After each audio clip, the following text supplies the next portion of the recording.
Deeper Dance with your host Yasmina Ramzy, where we explore how world dance expresses the inexpressible and helps us to understand the meaning of our existence.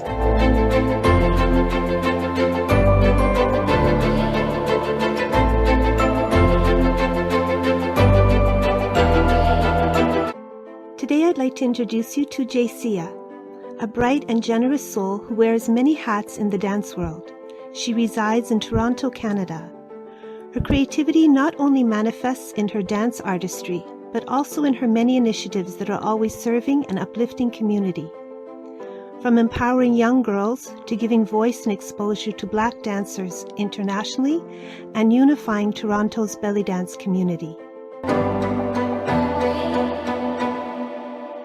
Hi, Jaicyea. Welcome to Deeper Dance. I'm really glad to have you here. I know you mostly from dancing with my company, with Arabesque, and you will go down in the Arabesque History Halls of Fame Thank you. as being the best save ever happened on stage without of all time. Of all time. And just so the audience understands, we're in a huge theater that's like a fishbowl. You can see like a dancer on stage blink, and there's, I think, 12 dancers in a choreography. I'm sitting in the wings watching the girls, as I always do, very proud of them. Then Jaicea's bra strap breaks, and she's trying to hold it together, keeping her arms down so it won't come off, but still trying to do the choreography. She was brilliant. This is like her first show with us. And in it, she finds a place where everybody's moving through space. And instead of going to the position she's supposed to go, she goes to the wing where I am. Yeah. And there you were waiting with a safety pin. Yeah, there I was waiting with a safety pin. So I did you up, and then she waited for the next time when everybody's moving again and just slid in there, and no one knew except me and just Jaicyea. And everybody's like, really? That happened? Yeah. Yes, that was legendary. Even if you watch the video, you'll never know that it happened. So that was brilliant. It was so professional. Thank you. So I want to talk about 3 projects, mostly her Buddha belly. From the day I saw your advertisements about it or any information about it, I was very interested in it. I didn't understand what it was about at first and what Buddhism has to do with belly dancing or bellies or anything like that. But I saw the pictures and what it was happening, young girls and things. I thought, okay, this is like a community outreach thing. So do you want to tell me about what was the driving force behind and what happened? First of all, thank you for inviting me on your show. And her Buddha Belly was initially funded by the Toronto Arts Council. I was looking for a way to share the art of belly dance with my greater community, specifically youth, ages 9 to 12. In that, I also decided how cool would it be to invite non-belly dancers to come in and do workshops with us and then join us in a belly dance class. So over the course of the 9 weeks, we have everything from chefs to broadcasters to athletes to makeup artists come in and do a workshop with me and the girls on what they do. And then in the second hour, we do a belly dance workshop together. And so that's the program. And then at the end, we create a piece and hopefully have the opportunity of performing it for their family and friends. And is this an ongoing project? So her Buddha Belly is a mobile project. So I take it to different communities. I've worked in Regent Park community, Lawrence Heights community, Eglinton West. And so it's able to move to different areas of the city. And we're just waiting for the next round of funding and we'll pick a new community to work in. What do you hope to achieve with that program? Like, what is your purpose? I think that the ultimate purpose is to create a space where we could have discussions around self-esteem, body image, and just general awareness of how we're feeling as girls, as women in this crazy world. And, getting in touch with our deeper emotions and thoughts through movement and through dance is such a powerful tool. So my hope is to inspire these young women to not only do anything that they want or become anything that they want, but find new ways to express themselves using their body.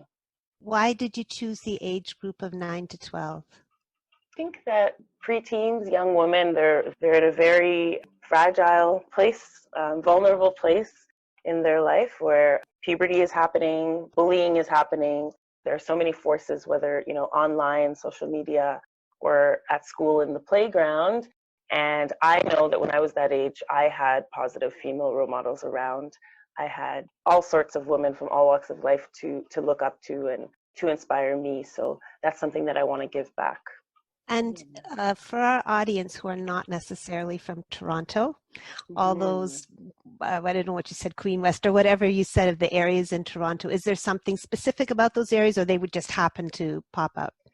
So the areas that I work in are typically Black communities or POC communities, also low income areas, areas that have a lot of social housing, things like that, where the kids are often sent to a community center and that's it. There's not a lot of programming. So when I come into those communities with, hey, I have this belly dance workshop, the kids get really, really excited about it. So I try to go to places where they wouldn't otherwise have that opportunity. What was the genesis of this idea? Well, I was looking for a way to engage youth, number one, and to teach dance. And this was early on in my dance career. So I thought that kids were the, the perfect guinea pigs. And they taught me so much. And now, years later, teaching adults as well, I apply some of those very same skills that I used with those students. So it's been wonderful. It's a wonderful journey. Would you say that there has been marked changes, growth within those communities because of your program? Have you seen direct results? Yeah, absolutely. Definitely in the performance segment of the workshop, we see the kids who were shy and would barely, lift a finger, standing front and center with full confidence and full smiles. So that for me is the most rewarding part, is seeing that transformation happen over a course of weeks. Wow, it's beautiful. So then the other project that I know you doing, because you invited me to dance, and that was Hip Kick Triptych. Yeah. Please explain what that is. So it's just as crazy as it sounds. I know it's a mouthful. So Hip Kick Triptych, that was born out of me trying to find a way to bring the belly dance community, the belly dance scene in Toronto together on one stage for one event for one show. So what we did was we had 3 live musicians and 3 performers, and they would be different every month. And some would be improvised, some would be choreography pieces. And we put on a 3-hour show for the audience at Drom Taberna, which is a venue in Toronto that embraces, up and coming musicians, up and coming dancers, and things like that. So perfect spot for us to have that function. And what was your reason for starting Hip Kick Triptych? I felt that, and I still do feel that the belly dance community is very siloed and, kind of separated and cliquey at times. So I thought it would be really cool to, also because I have roots in all of those scenes, you want to call them. So I thought it would be great to bring everybody together under one roof for one shared cause and just to show some unity amongst the dance community. I feel that we needed something like that. In some ways, sometimes I don't know you that well, but I see you from afar, I watch you from afar, and I kind of feel like a kindred spirit in the sense that I've always felt that I've either not been welcome on stages or there wasn't stages I could sit on comfortably, any kind of venues, as in my art form. So I always ended up creating them instead of waiting to get invited. My teaching, in the mainstream dance world, I was never welcome. So I created a multicultural dance festival. I created a dance company that made my art form a little more prominent, things like that. So I feel like you're like that. Like you don't wait for somebody to invite you. You're like, this needs to be done. I'm going to do it. Exactly. That's right. That's exactly right. There was nothing happening like that in the city. And a lot of the restaurants that, used to be downtown that had belly dancers, they closed down. And so most of the shows are on the outskirts in the GTA, in the suburbs. So yeah, it was so nice to just bring something downtown and bring together a combination of dancers that inspire me and dancers I've danced with in the same room. It's something so powerful about that. And would you say that you've seen some changes or results happen because of that project? To be honest, I don't know if I've seen them yet. I Mm-hmm. think, yeah, it's one of those things that maybe down the line we'll look back. But I think for the musicians, I can say there are plenty of musicians who study Arabic music that hadn't had a chance to play with belly dancers that now have. So Right. that's been wonderful for them. Yeah, that's beautiful. Thank you. So your new project, I don't know anything about really, the Asmara Belly Dance Initiative. So how did Yes. that start and what is that all about? Asmara Belly Dance Initiative started out of me trying to diversify my belly dance network and, meet more belly dancers from outside of my country. So I reached out to a group that focuses on belly dancers of color, mostly in the States. I felt very inspired by everything that I was seeing, and I started talking about ideas to bring everyone together. And ironically, it actually was not received very well by the moderators of the group. I think they felt that I was maybe overstepping, being a new member and coming up with these wild ideas.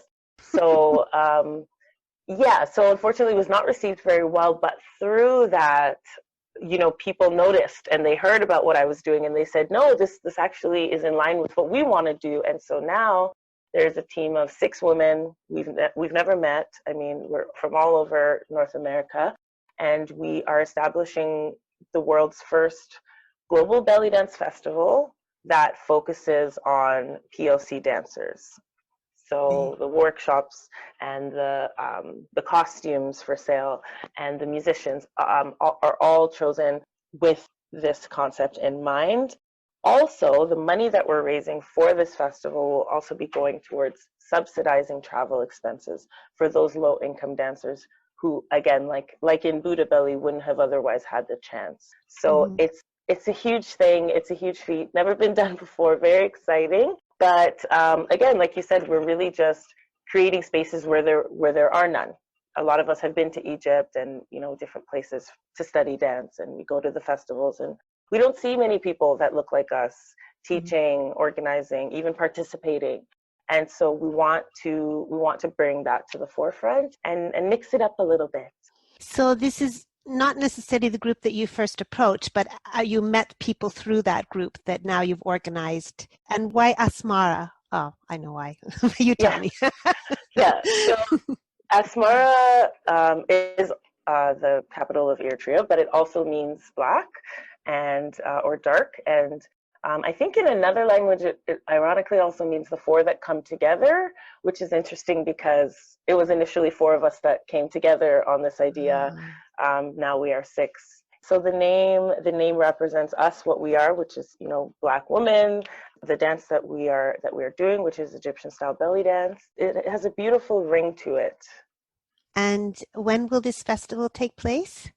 Well, despite COVID, we are hopeful that we can run this festival summer of 2021. Right. So Yeah. live in summer Live, 2020. yes, live and online, because we have seen the benefit of having the option for people to Mm-hmm. attend remotely as well. So, but yes, live. And it will be held here or in the US? So we're actually going to let our participants vote and decide on the location that they'd like to go. I love that idea. And It's it's beautiful. open to everybody. It's open to Yeah. everybody to attend, but our focus is providing opportunities for POC dancers. And what has the response been like so far? Amazing. Just amazing. We've surpassed more than half of our fundraising goal in just a couple months. Many people have reached out about future collaborations and ways in which they want to help. So we have some exciting things actually coming out in the next couple of weeks. So I'm very, very excited to share that with you and everybody else. Wonderful. Well, that's exciting. Are there, besides those 3 things, are there any other amazing things that you do that I don't know about? Totally. I'm not surprised. Actually, 2 days ago, we coordinated a mural painting on Baldwin Street in Kensington Market with 6 Black female artists from the city, and they were paid for their time. It was funded by the city, and we fundraised some money for that. So if you have some time, please check out the Baldwin mural. What else? I recently graduated from my master's in inclusive design at OCAD.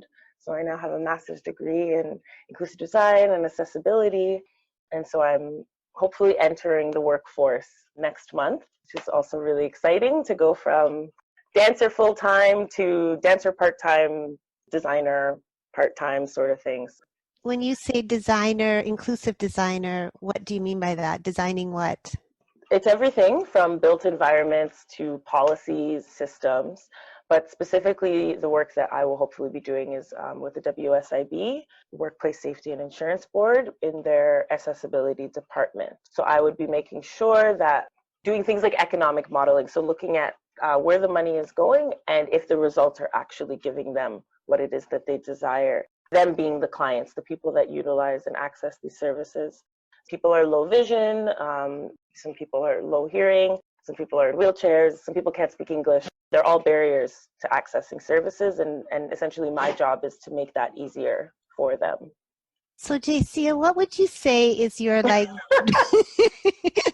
what is your I know where this is going. What would you say is your driving force, your passion that gets you up and initiating all these wonderful projects? From what I can see, what's in common with all of them is the community outreach, a way of lifting up people. But how would you describe what it is that drives you? This has been a thing I've tried to just sum up into a sentence for my entire life. But to be honest, I think seeing my parents as a child, I mean, my dad was a graphic designer, painter, and my mom was doing social work. And then together they opened a restaurant. And now my dad does construction and concrete. And my mom, she loves to sing and make board games. Like, I come from a very eclectic family. Growing up in that space, I've always been nurtured in a way that I could explore things and what I wanted to do. That being said, I've also felt the harsh realities of this world, being a Black woman, trying to navigate all of these, wild worlds. And I can see that it is very difficult at times. And sometimes all you need is a little bit of support and a little bit of a push. And so I want to be there for, not just Black women, all women, as that form of support if I can be. And I think giving back and designing things, whether it's a belly dance show or a skate park, I want it to feel welcoming for all people from all walks of life, because I think that we all have something wonderful to offer this world. I really do. That's beautiful. Is there anything else you want to say? You got me to talk about all of my projects. It's crazy to hear it all laid out. Well, it's wonderful, all the work you're doing, and I think our art form has a lot to offer in the ways of lifting, especially women up. You're one of those movers and shakers. Thank you, and so are you. So you've been a huge part of my dance career and my growth. So thank you for the opportunities that you've provided me as well. It's wonderful having you. So take care. Bye-bye. You too. Bye, Yasmina. Bye. Thank you for joining me, your host, Yasmina Ramzy, for this week's episode of Deeper Dance. If you would like more information, please check out my website at yasminaramzyarts.com. I hope you join me next week with more fascinating guests and more ideas to ponder inspired by dance.